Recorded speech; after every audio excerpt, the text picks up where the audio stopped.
Good morning, everyone, and welcome to the Moose Minute Project here on a Thursday morning. Unbelievable. Sun started breaking out, and we still have rain in the areas again. We got just over about just right around 2 inches of rain the last 2 days. It was much needed. Don't get me wrong. Now, if the winds can just stay away, the high winds were the big problem. But welcome to the Moose Minute Project. Yes, cleaned up a little bit here. And title today, it's called Sensory Overload. A little bit of going down the stroke realm. The good thing is quite a few people are still saying, hey, Chris, wow, I've known you long time, didn't know you had a stroke. Yep. I had my stroke July 23rd, 2017, about 7:30, 8 o'clock in the morning, somewhere in there. When my left arm started to not work quite right and my face dropped. So thank goodness for my wife acting as fast as she did, getting the EMT and from Spring Green. And thank God the ambulance crew from Spring Green just took me right to UW, where, yep, minus the nerve damage, which the nerve pain every day. I have it every day. It's just whether you live through it or not. You don't have really a choice. You just live through it. But yesterday was one of those unique days. I get these every now and then. It's called sensory overload. So, because of where the damage is and everything else because of it's where emotions and all of that is. So if there's a lot of noise going on, a lot of things going on, I get what feels like electrical snaps in my head. So nobody sees it going on. Nobody notices. A lot of people don't notice anything in me that's different. This hand acts funny when I try to do different gigs. But so sensory overload. The brain starts to snap just like it did when I had my grand mal seizure. So I am on seizure meds for the rest of my life now.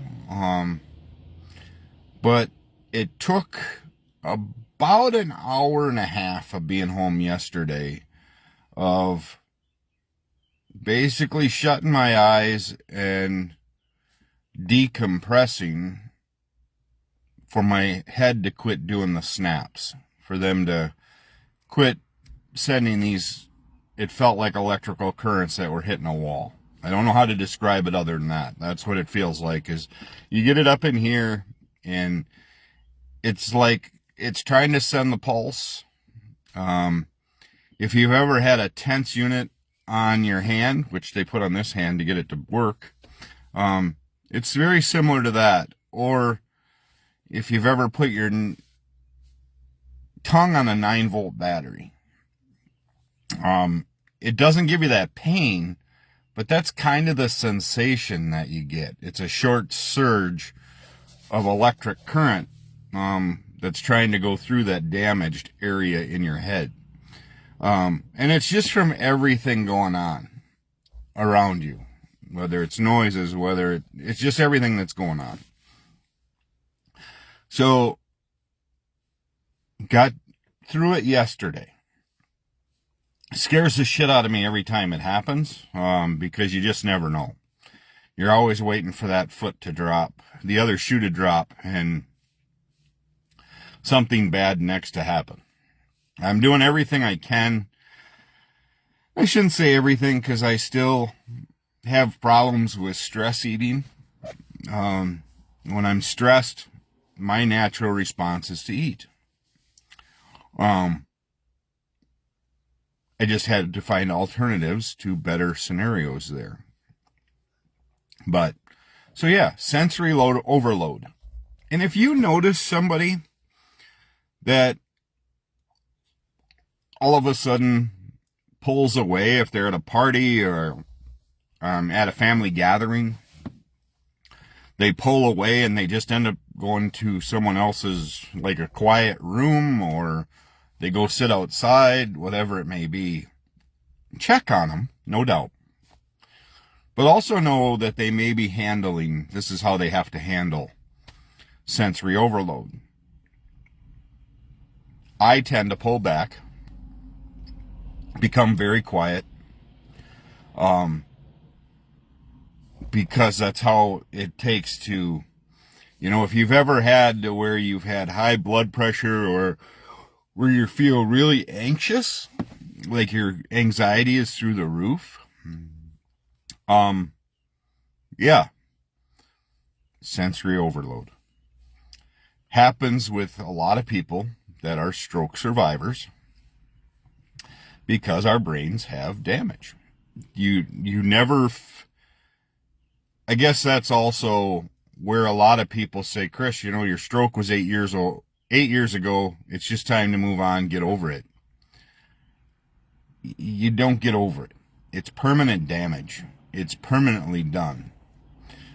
Yes, your brain works around, makes new highways, makes new pathways to help you along in life. But if it was the case of that it was just get over it and get through it, all of this would be fixed and you wouldn't have any of this. It would be done. It would repair itself. I was listening to an interview yesterday with a lady that is a stock car driver, and she's had now 2 concussions. There is a thing that we have to keep our minds on, is young people and concussions.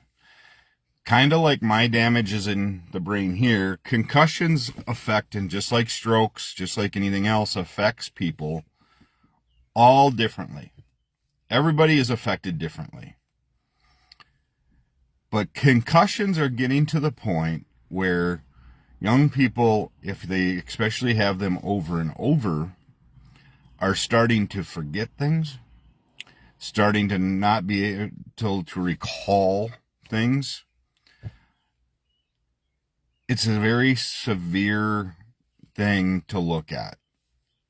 I've witnessed people that have had multiple concussions, and life has changed immensely for them because of that. Memory,